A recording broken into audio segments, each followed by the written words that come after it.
Oke, baik teman-teman sekalian, kita lanjutkan tentang pemasaran internasional. Ya. Kita masuk tentang lingkungan legal, politik, dan hukum. Nah, di dalam pemasaran internasional, kita juga harus melihat bagaimana legalitas, keadaan politik, dan bagaimana kebijakan dari pemerintah di satu negara. Nah, yang pertama adalah tentang lingkungan politik. Nah, jadi kegiatan pemasaran global dipengaruhi oleh institusi pemerintahan, partai-partai politik, dan organisasi-organisasi. Jadi eh, penentu lingkungan ini adalah tentang kedaulatan, resiko politik, pajak, pengendalian pada kesamaan hak, serta pengambil alihan. Nah, jadi ketika di satu negara itu eh, menggunakan kebijakan-kebijakan ekonominya dengan baik, maka akan banyak investor atau perusahaan itu yang masuk ke satu negara tersebut. Sama halnya ketika keputusan pajak, pajak barang masuk, bea cukai, dan lain sebagainya itu di setiap negara itu berbeda-beda, tergantung dari kebijakan serta barang yang diekspor ataupun diimpor. Jadi itu pun akan mempengaruhi dari eh, bagaimana berjalannya proses pemasaran di satu negara tersebut. Nah, terutama adalah keadaan politik. Nah, keadaan politik itu pun sangat berpengaruh terhadap perekonomian, ya, terutama pemasaran global. Itu adalah ketika politiknya itu stabil, ya, maka otomatis daya belinya itu akan stabil pula. Ya. Jadi sama halnya seperti ketika satu negara itu ekonominya, politiknya bagus, maka ekonominya juga bagus. Dan kita untuk menjualnya itu pun akan ada daya beli yang bagus pula. Ya. Contohnya lagi adalah negara yang politiknya kurang bagus, contohnya Korea Utara. Nah, ketika kita masuk ke sana dengan keadaan politik yang kurang baik, maka kita perlu mempertimbangkan. Selain tentang keadaan politik, ya, ada juga tentang bangsa serikat dan kedaulatan. Ya. Jadi ada yang namanya sovereignty, ya, yaitu adalah supremasi dan otoritas kebebasan politik. Ya. Jadi di mana di dalam proses eh, politik ini kita perlu mempertimbangkan. Gak ada Jadi, suaranya, Pak. oke, siap. Jadi untuk sovereignty ini adalah semacam konsep politik yang mengacu pada kekuasaan mutlak atau otoritas tertinggi yang dimiliki oleh sebuah negara untuk mengatur dirinya sendiri tanpa campur tangan dari pihak lain. Ya. Jadi eh, ada beberapa negara itu yang memang dikendalikan oleh pemerintahan. Ya. Jadi sovereignty ini adalah apapun yang dilakukan oleh rakyatnya itu diatur oleh negara. Jadi ada banyak negara, itu ada beberapa negara yang menggunakan konsep sovereignty ini. Jadi ada banyak isu yang mencangkut tentang sovereignty ini. Implikasinya bahwa nation state yaitu adalah otoritas pembuat keputusan pada daerah perbatasan pada teritorial negara, bebas dari negara lain. Jadi mereka menentukan bagaimana prosesnya itu yang menentukan adalah dari negara sendiri.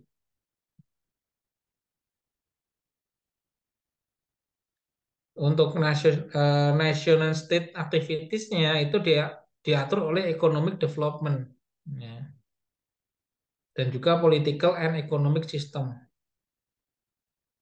Di dalam economic development itu proses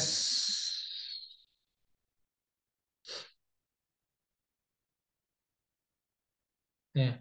Jadi proses ekonominya itu diatur oleh negara sendiri. Jadi pengembangan ekonomi itu merujuk pada perubahan peristiwa yang terjadi dalam konteks ekonomi suatu negara. Dalam sistem politik dan ekonominya diatur oleh negara. Ya. Poinnya adalah integrasi pasar global yang mengikis kedaulatan ekonomi nasional.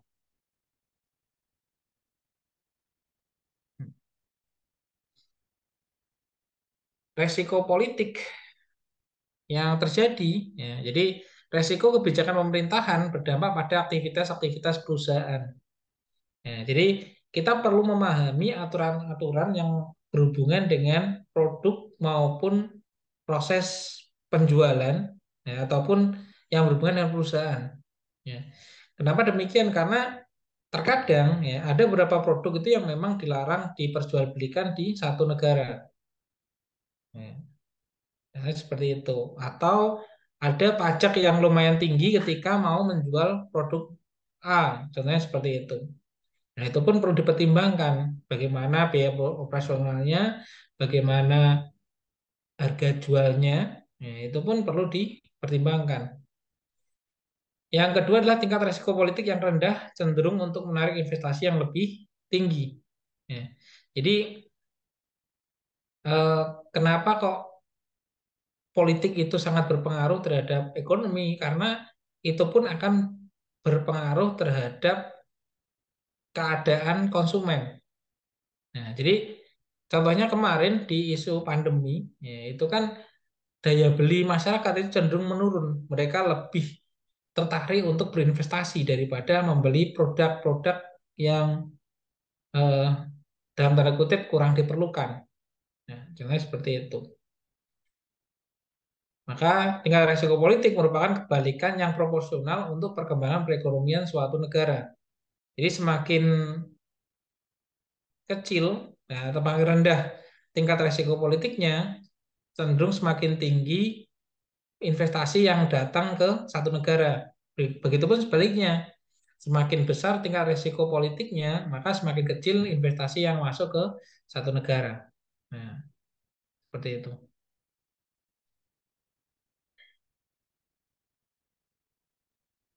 Hal yang lain yang mempengaruhi terjadinya pemasaran global itu adalah tentang pajak. Ya. Banyak perusahaan mengurangi kewajiban bayar pajak dengan menggeser pengalokasian pendapatan. Ya. Contohnya adalah pemotongan pendapatan. Ya. Jadi banyak perusahaan asing yang mengurangi pendapatan dengan membuat pinjaman yang berafiliasi ke Amerika daripada menggunakan investasi langsung untuk membiayai kegiatan-kegiatan di Amerika. Jadi ada beberapa perusahaan itu yang memang mereka tidak langsung menginvestasikan uangnya secara langsung, ya, tetapi diputar dulu ke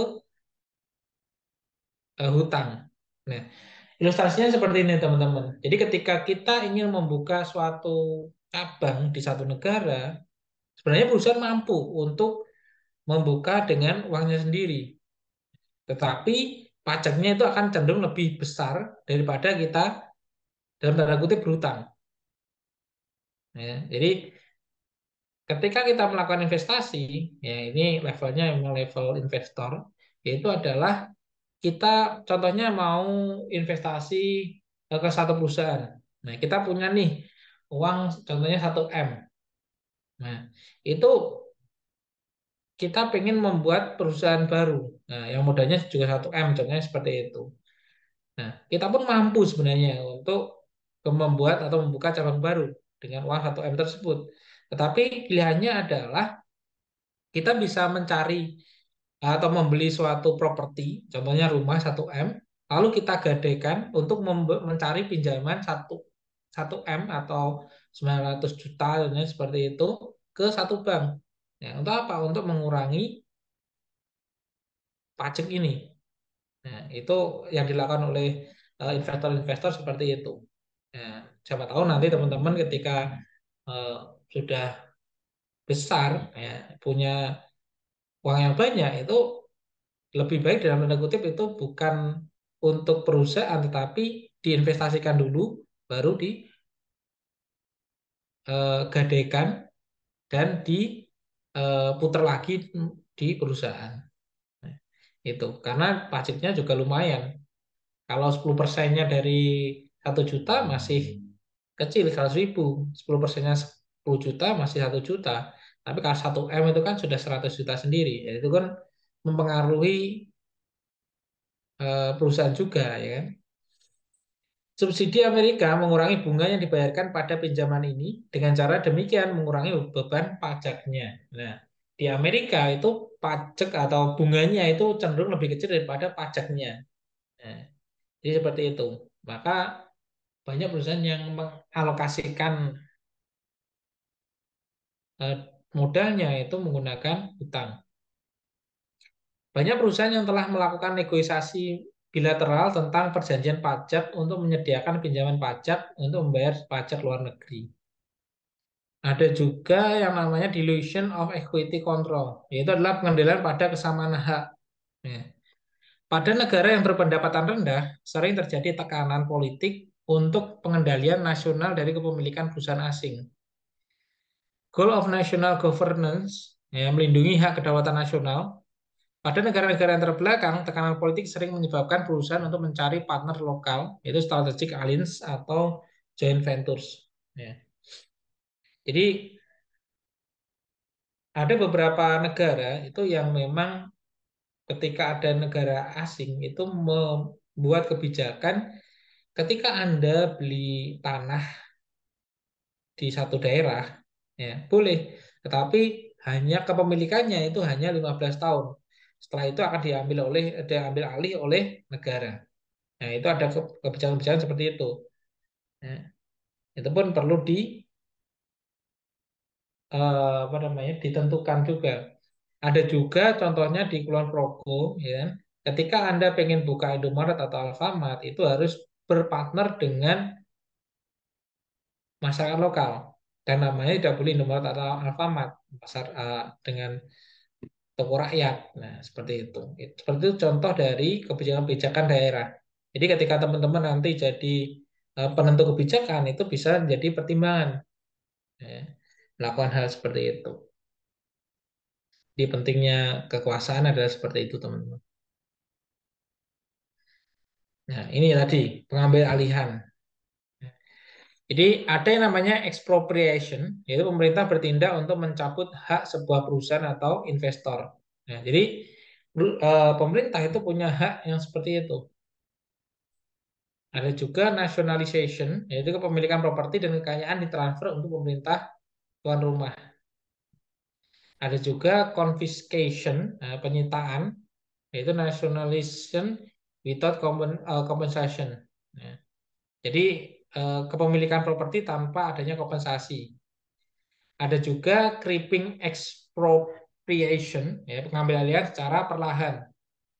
Keterbatasan yang sangat hebat pada aktivitas perekonomian, yaitu adalah keterbatasan pada pemulangan kembali profit, kandungan yang disyaratkan, kuota untuk sewa lokal, dan juga kendali harga. Jadi proses expropriation atau pengambil alihan ini pemerintah itu punya hak untuk mengambil alih aset dari investor atau apa dari perusahaan asing. Itu sebenarnya ada seperti itu. Tapi yang namanya kerjasama itu biasanya memang ada klausul kontraknya.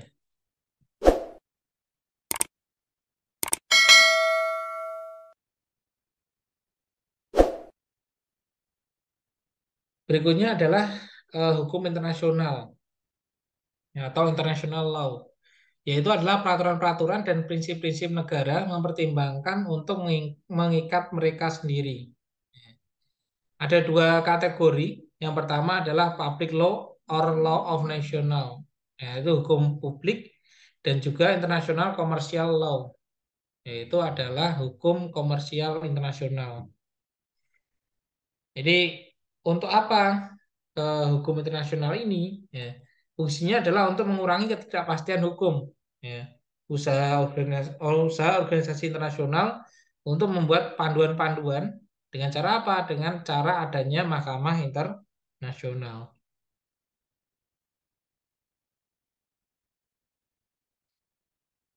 Jadi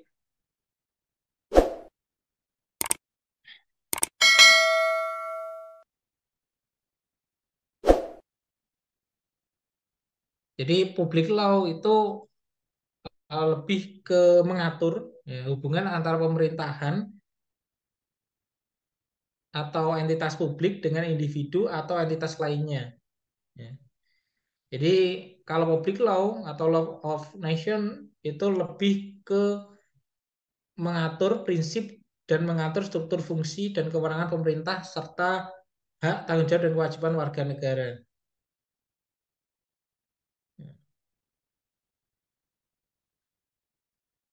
Ada dua fundamental, ada dua perbedaan mendasar tentang sistem hukum atau sistem legal ini. Ada yang namanya kode law dan juga common law. Ya. Kalau kode law itu didasarkan pada norma-norma tertulis based on written norm. Ya. Tambahan atau lampiran oleh keputusan hukum. Ya. Adanya merek dagang yang harus terdaftar atau register. Maka penting sekali ketika teman-teman punya merek atau punya produk itu didaftarkan untuk hak kekayaan intelektual atau HKI. Ya. Dan juga eh, diurus izin-izinnya. Agar apa? Agar ketika nanti produk teman-teman besar itu tidak eh, apa ya, didaftarkan lebih dahulu oleh orang lain. Yang kedua adalah common law. Ya. Bersandar pada tradisi dan dipertimbangkan akar kata dari yurisdiksi masa lampau. Merek dagang dibuat dengan menggunakan lebih dahulu. Ya. Jadi ini lebih kepada tradisi norma-norma yang berlaku di satu negara.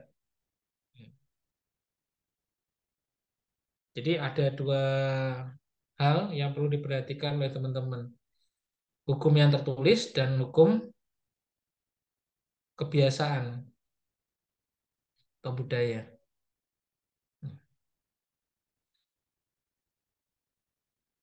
Perusahaan pun juga harus menghindari masalah-masalah hukum. Ya.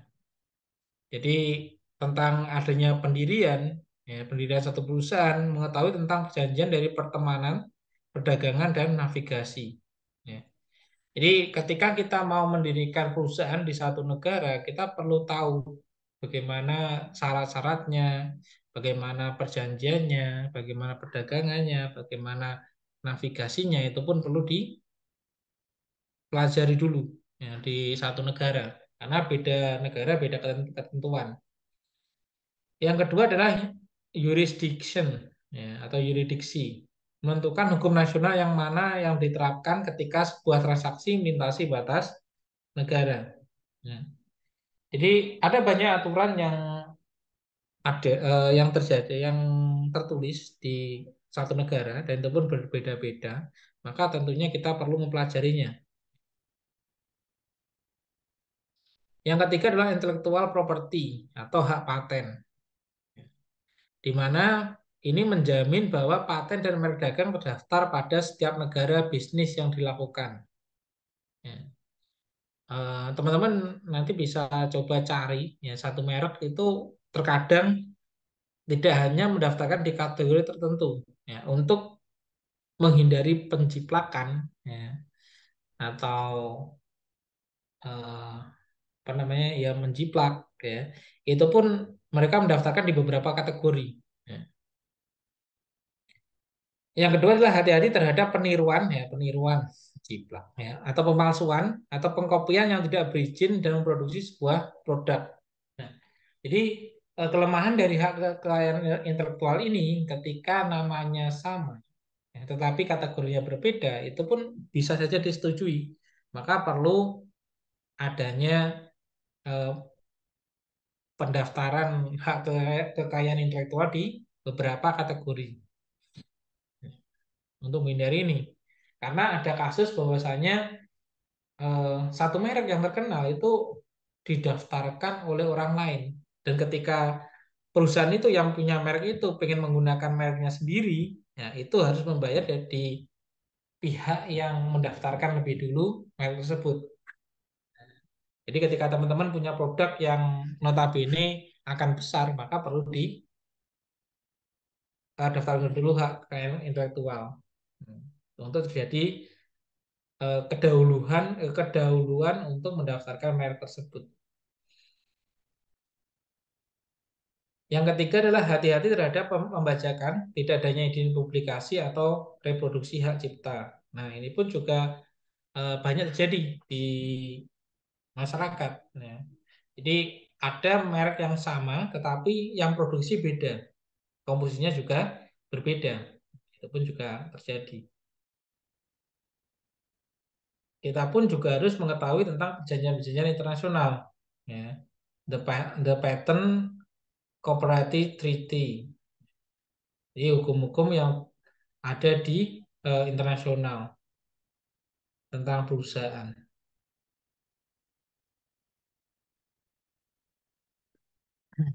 Nah, ada juga antitrust, yaitu anti terhadap penggabungan industri. Ya. Hukum antitrust itu didesain untuk melawan praktek-praktek bisnis yang membatasi dan mendorong persaingan. Ya. European European Commission melarang perjanjian dan praktek yang menghalangi, membatasi dan mendistorsi kompetisi. Ya, bagaimanapun juga beberapa negara Eropa, hukum masing-masing negara menerapkan elemen-elemen market mix secara spesifik.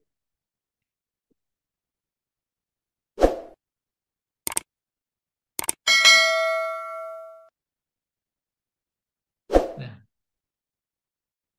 berikutnya adalah tentang licensing. Nah, jadi ketika kita pengen mengembangkan perusahaan kita di negara lain, kita pun bisa menjual lisensi.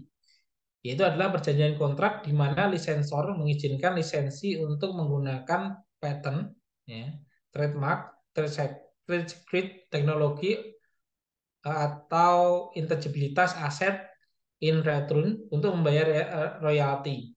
Ya, jadi baik merek, baik teknologi, baik ide, ya, perdagangan, rahasia perdagangan dan lain sebagainya itu diberikan kepada orang lain. Tetapi orang lain itu diharuskan untuk membayar lisensinya. Ya. Pada beberapa negara, elemen-elemen dari lisensi diatur oleh agensi pemerintahan. Ya. Duration of agreement ataupun amount of royalties a company can receive. Ya. Jadi bagaimana perjanjian-perjanjian itu diatur, seberapa lama ya lisensor dan lisensi harus minimal bekerja sama minimal berapa lama dan juga berapa persen ya, royalti yang harus dibayarkan kepada lisensor. Itu pun sudah diatur oleh negara. Nah, tetapi ada kendala di mana ada budaya yang dalam tanda kutip ini budaya yang kurang baik, yaitu adanya bribery and corruption, adanya suap dan korupsi. Jadi hukum dan peraturan mencoba untuk mengatur etika bisnis internasional pada level yang berbeda. Ya. National level, Corporate Corrupt Practice Act. Perusahaan publik harus mengadakan pengendalian akuntansi internal pada semua transaksi. Ya. Sebuah tindakan kriminal bagi perusahaan-perusahaan Amerika yang menyuap pejabat dari sebuah pemerintahan asing untuk memperoleh atau menahan suatu bisnis. Ya. Ini pun di semua negara itu ada yang terjadi suap dan ada beberapa negara yang eh, menggunakan praktek ini, ya, praktek suap ataupun korupsi. Jadi untuk memudahkan perusahaan masuk di satu daerah atau satu negara itu pun ada semacam upeti untuk kepala daerahnya. Itu pun juga ada untuk pemerintahannya itu juga ada. Ini seperti itu. Nah ini pun perlu budaya seperti ini sebisa mungkin harusnya sih idealnya memang dilawan. Tapi ketika itu memang terjadi ya mau nggak mau kita juga harus menyesuaikan diri.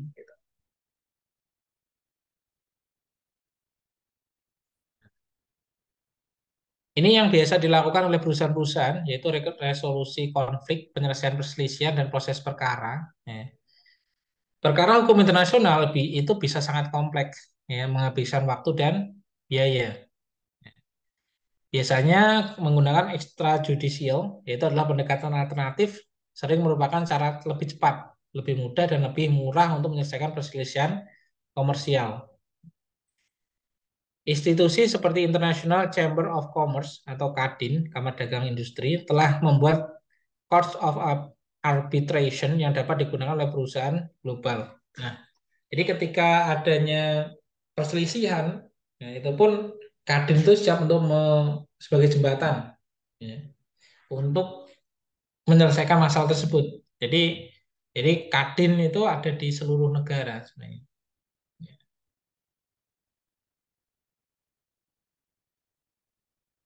Jadi ketika perusahaan itu mengalami suatu perselisihan atau suatu perkara, itu pun biasanya masuknya di Kadin dulu.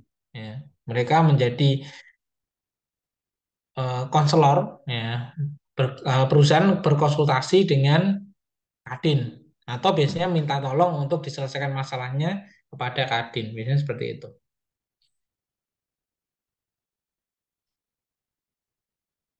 Berikutnya adalah regulatory environment, ya, meliputi berbagai agensi yang memberdayakan hukum atau seperangkat panduan untuk mengurus bisnis. Ya. Kalau di Eropa ada yang namanya European Union's Rule. Ya.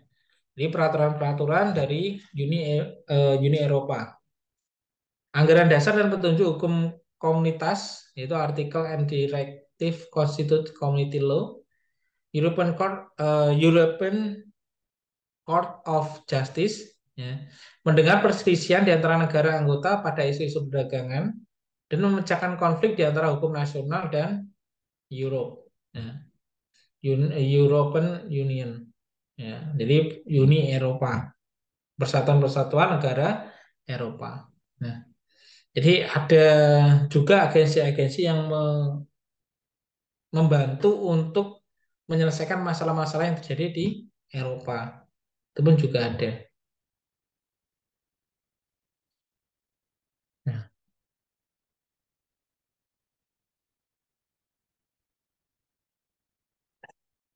national law ini Europe harus selalu dikonsultasikan seperti mereka mungkin lebih tegas, ketat daripada hukum komunitas.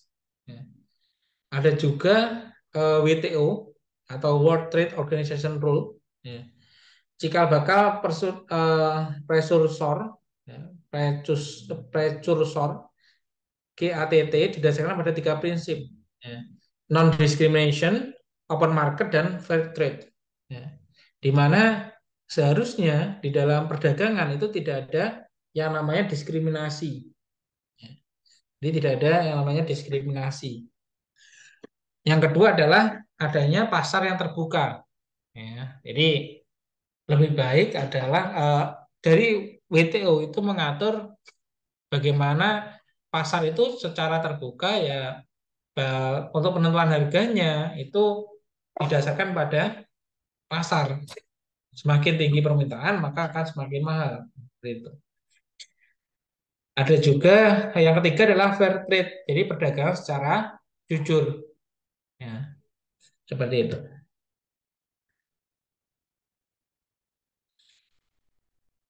Nah, yang terakhir adalah ethical issue.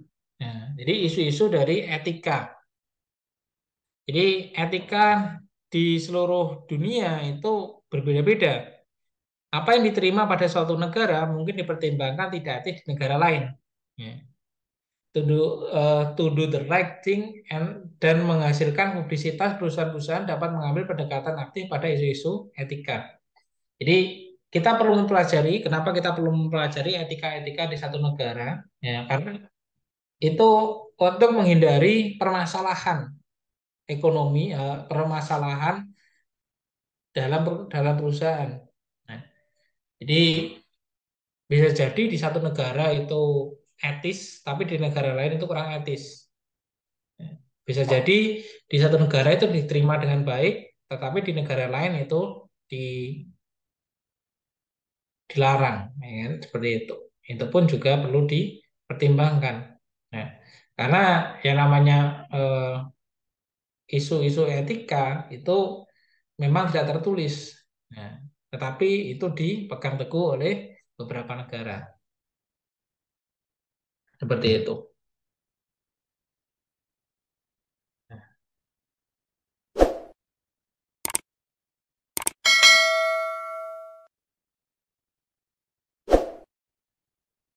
Jadi eh, perlu kita pahami bahwasannya di marketing internasional atau global marketing itu tentunya kita harus tahu, ya, dari sisi hukum, ya, bagaimana kebijakan-kebijakan pemerintah tentang hukum perdagangan di satu negara, dan kita juga harus melihat bagaimana keadaan politik di satu negara tersebut. Nah, jadi kita juga harus tahu peraturan-peraturan yang mungkin dilarang di satu negara, itu pun perlu dipertimbangkan. Untuk apa? Untuk membuat keputusan-keputusan marketing yang tepat. Ya. Karena yang namanya satu negara itu akan berbeda dengan negara yang lain.